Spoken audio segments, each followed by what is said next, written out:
everyone, I've got a quick tip for you today, and that is turning your scraps into double fold bias tape. I'm going to be showing you how to do it using scraps, but you can apply the same method to any lengths of fabric. One of the great benefits of making your own double fold bias tape is that you can get it to match your bag. So you can have your double fold tape that is the same color as the exterior of your bag so that you can use a coordinating thread and minimize those visible stitches on the outside. It's a great way to use up scraps. You can have a huge range of colors. You can get pretty much any length that you need. And I'm going to show you how to piece together some smaller pieces of fabric to make your tape, and then you'll be all set to do some binding on your bags. So let's get going.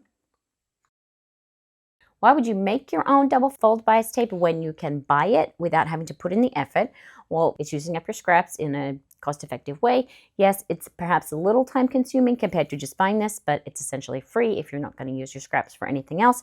And also, when you buy ready-made double fold tape, the inside fold is usually only 1/4 inch. You want to have 2 inches wide for your double fold bias tape generally when you are using it for binding bags, because you want to be able to sew it at 3/8 inch for your seam allowance, which is the seam allowance most often used, and then fold the excess around to enclose the raw edge. It gets very tricky when you only have 1/4 inch on the inside there. So for the most part, I prefer to make my own double fold bias tape, and it's a great way to use up your scraps. For today's tutorial, you will need your scraps of fabric, rotary cutter, ruler, and either an iron or a seam roller, and of course your sewing machine if you need to piece together smaller pieces. I have my scraps here, and the first thing that I'm going to do is cut 2-inch strips. I need 2 yards worth of bias tape for the pattern that I'm working on. So I'm just going to cut the strips at 2 inches.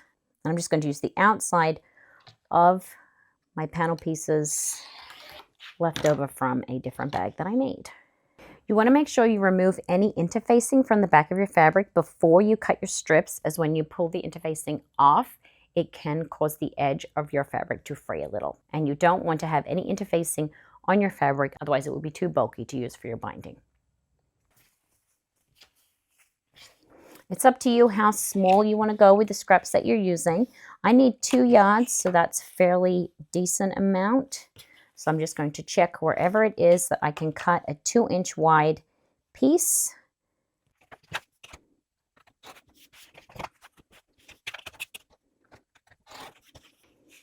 And I like to cut it on both sides, as the scraps in my scrap pile have often started to fray a little, and I want to make sure I've got a nice clean cut on both sides.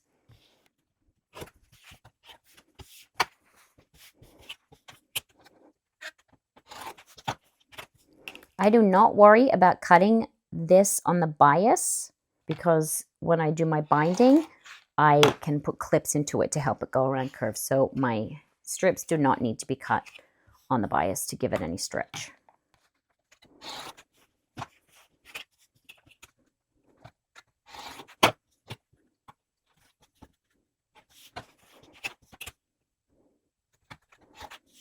Another good use of scraps is the white section that you often get on the selvage of your fabrics or of your panels.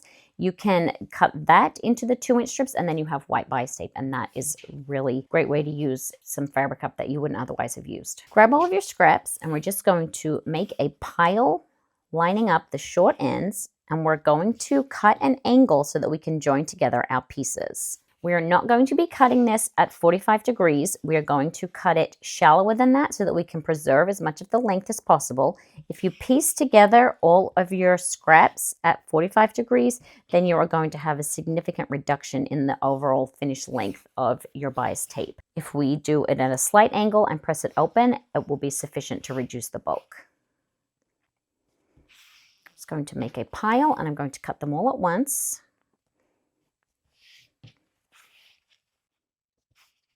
Even these teeny tiny pieces. So I'm going to take my ruler, and I'm just going to angle that slightly. That's about a 30-degree angle. Just make sure that you're getting the ends of all of your pieces, all of your layers. Cut that straight across. And then what you can do is pair up your pieces. I'm going to save the tiny ones for the end.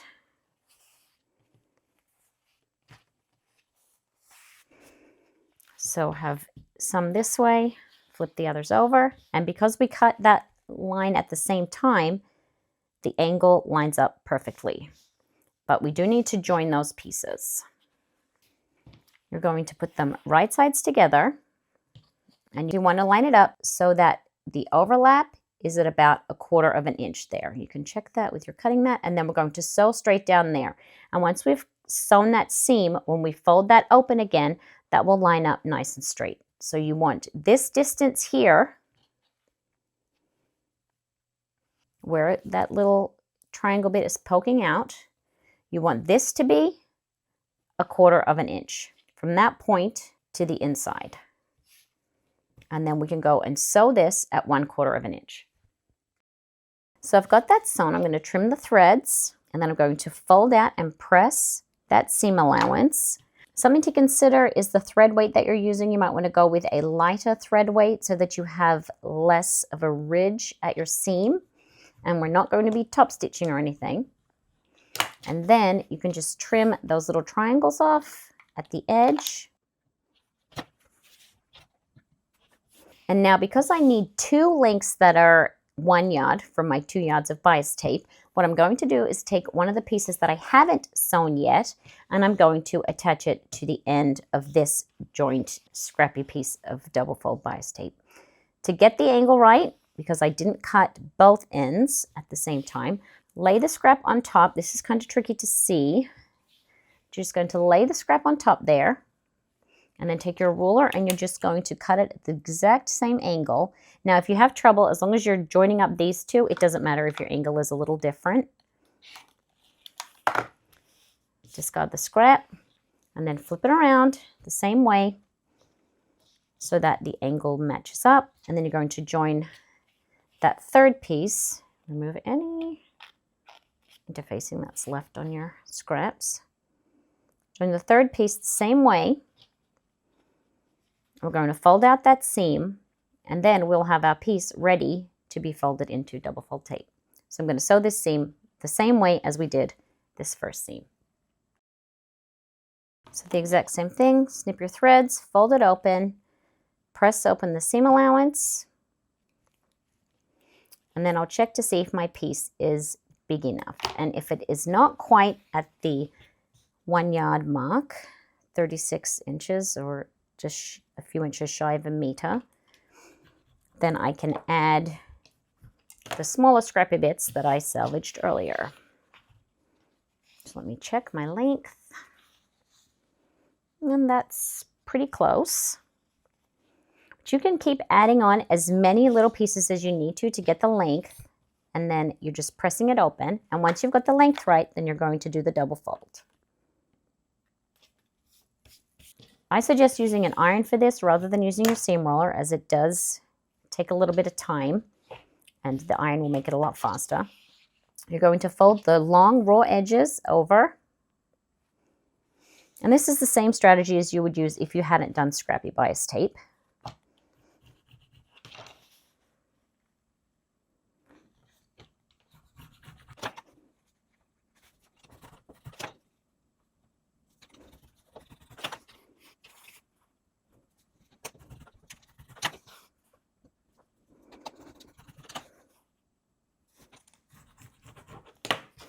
Then once you've done your first fold, you're going to take the long ends again and fold them into that crease.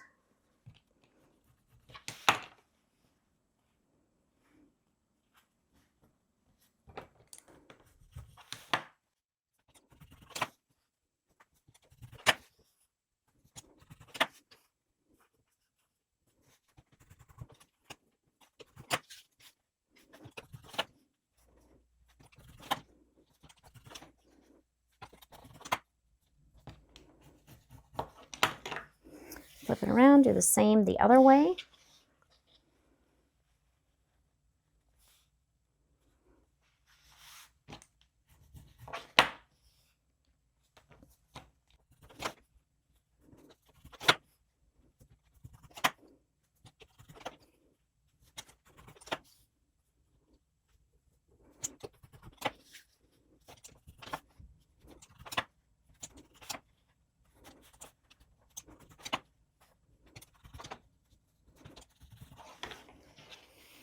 And then you're going to fold it over one more time. You've already got that crease there, but I like to just give that an extra press.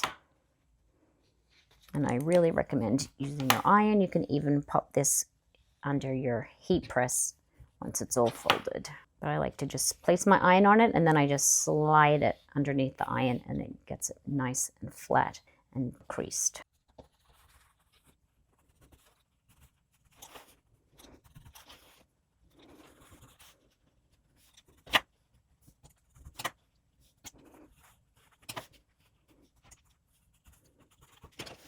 And then you have your double fold bias tape ready to go and bind all of your bags.